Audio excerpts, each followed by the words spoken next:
Have you ever heard someone say strength training slows you down or that girls shouldn't do push-ups? Well, in this video, we're going to dispel some of these myths and give you the facts about Taekwondo training and how to do it correctly.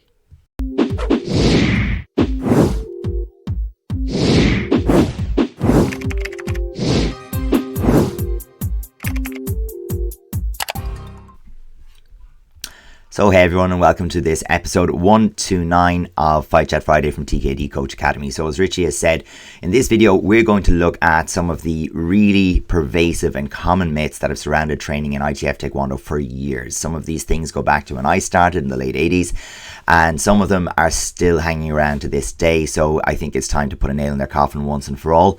So if some of these are things that you have heard or that your training has been shaped around, today's video should hopefully be very, very informative and give you a chance to really question and consider why you do some of the things you do and if it makes sense.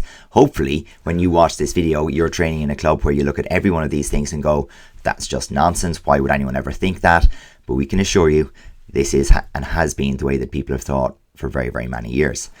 Yeah, let's kick off, Richie, with Instagram and Facebook. Adrian, this week really been going through some of the myths. They've been getting some great traction. So we will go through some sparring myths next week as well. So make sure you subscribe so you don't miss that video, and we'll get stuck into today's ones. All right. So step one, let's talk about flexibility. And the old thinking was that flexibility made you weak. And maybe it kind of relates back to where we started in the 80s with these kind of videos. Yeah, I think everything we do in martial art goes back to a video somewhere or some movie.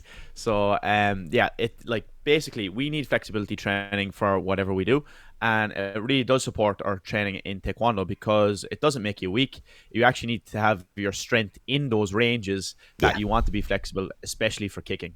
So if you want to be a kicker that's solid, can kick really high, you actually need to be strong in those end ranges. So exactly, the two things don't correlate together. Yeah, your muscle fiber recruitment is weakest in the two end ranges. So when the muscle is completely contracted or completely extended. So if we can increase our flexibility, we should have the ability to recruit more muscle fiber at that end range or closer to that end range, because we're not actually going to be kicking at our end range. We're going to be just closer to it. So flexibility is just critical for us. It's very evident that we need it. Let's just not stress about it whatsoever. Mm-hmm. Right, what do we have next?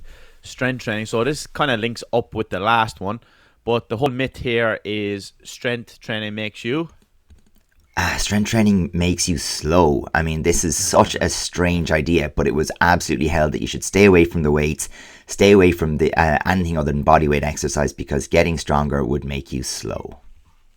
Yeah, like when you're strength training, the general compound lifts we're talking about here, deadlift, squat, pressing and pulling, like if you can get strong and solid in these, it's going to overall improve your training and your movement in everyday life.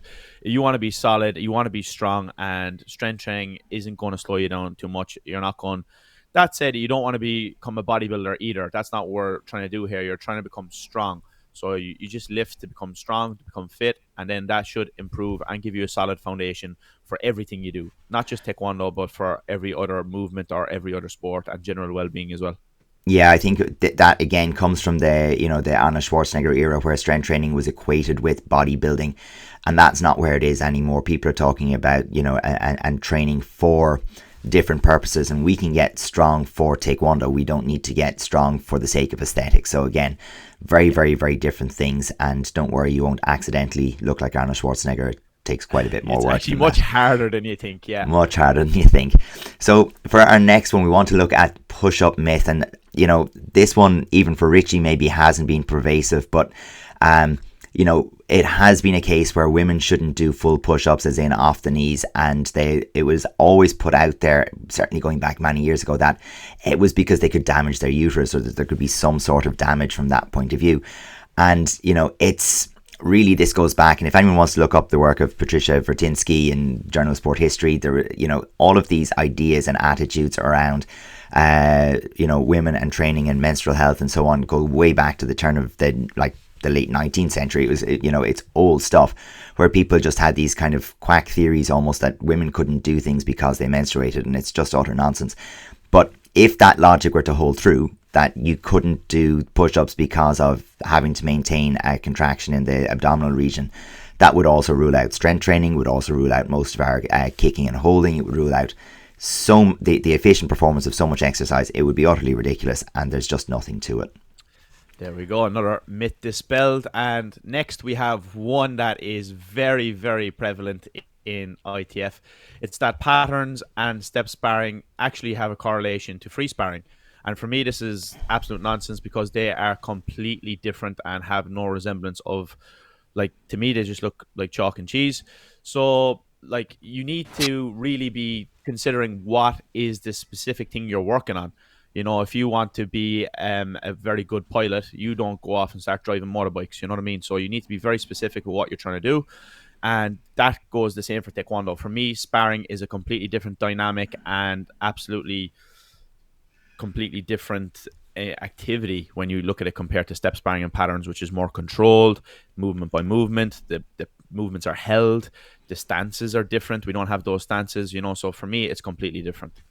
Yeah, and I just brought up this diagram because this is usually what's kind of referred to as the composition or cycle of Taekwondo, and the idea being that you progress from conditioning to your fundamental movement to, you know, your pattern, your sparring, your self-defense, and so on. And, you know, a lot of this as well comes back to Taekwondo's origins in Shotokan karate and so on, where the 3, 2, and 1 step sparring concept exists there, but links more directly to their kumite, because in the scoring criteria for the kumite, good form, as in how well it represents the traditional movement, is a scoring criteria, as well as then afterwards your awareness of zanshin, the recovery and awareness of your opponent's position after the strike. So it changes everything when you look at it from a different perspective. So if the idea is that that's representative of what the scoring criteria will be in their kumite or free sparring, okay, cool. But in our case, they've devolved, they've moved away from each other. So our pattern and our 3, 2, 1 step sparring, they look alike, they're similar, they're linked, but they don't link to our free sparring. The stances are different, the kicking techniques, the punching techniques are different, we wear protective equipment. You know, there's so much that is different about it. You need to make your training representative to what it is that you're trying to achieve. And your only argument is, oh, but you can make your 3-step, 2-step, 1-step sparring more and more and more like your sparring. Skip that, jump to the end, spar. Yeah. Job done. Easy. There you go. Dispelled. Done. Next one. The next one is an interesting one, again from a movie, even though the last one there probably came from a movie as well, with the Karate Kid doing the crane kick. Yeah. But here we have Rocky doing his rounds on the road, and there is that idea that you need to be out there running if you want to be fit. And again, it goes into the specific activity that you want to do. We've already mentioned that in today's video. What you want to do needs to be representative to the activity. So that involves the training and the endurance as well. Like anybody who knows, who has done many forms of training, whether it's in the gym, CrossFit, a field sport, like you do feel different in terms of your endurance and your fitness for each one. Although there's a little bit of crossover, you do need to be specific. We're not here training for a marathon.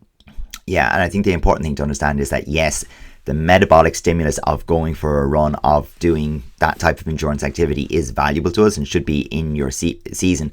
But you could equally do it by, you know, sitting on a rowing ergometer or on a stationary bike, or doing something that is easier on the joints compared to your Taekwondo training. You know, if you don't have a background in running. If you do have a background in running, if you enjoy running, that could be fine. But the issue here is the myth that you have to be running the roads in order to get fit enough to go through your rounds in Taekwondo. And that's the disconnect that we want to make, not to devalue running, but to kind of decouple it from the idea of that's how you get fit for Taekwondo. Yeah, and like, of course, running is very important as well when you think of the mental resilience that it brings. It's not an easy thing to do. I know that I don't want to be waking up at 5 a.m. going for a run. So no. That's another aspect of it as well that people kind of consider as the benefit of running. Speaking of resilience, that brings us to our last one, and this is the concept of conditioning by taking hits. And the way it would have been phrased is that, you know, you need to be able to take a hit, and that can be taken a bit too far, as illustrated in this video. Here's the thing. Yeah, I'm hoping this is a joke, Adrian, and not an actual real training exercise, because this is absolutely insane. Oh, it's nonsense. It's absolute nonsense. But stuff like this does the rounds, and like in its less damaging form, you often see the, you know, guys hanging off of pull-up bars and being punched in the stomach, or throwing medicine balls at the chest, or, you know, all that kind of stuff. And while at least it might not have value, but hitting someone in the stomach, you know, they can tense and protect the stomach, and they can develop their abdominal muscles to provide some resistance. And it's, you know, it's not the most clever thing in the world, but it's not like as likely to be damaging. You're probably likely to get brain damage and to lose a few brain cells, so maybe it is clever for those people who consistently do it, and then it makes more and more sense. So you can see how the logic is working there, I think, for some people. Yeah, let's just make this really simple though. You cannot condition your brain. Your brain is not designed to be bounced around in your skull. It's one of the unfortunate consequences of what we do in our sparring. You will get hit, your brain will get jostled. It's not good for your brain no matter what way you shape it, but we want to make sure that our training actually gives us the opportunity to avoid it, mitigate it, and minimize it.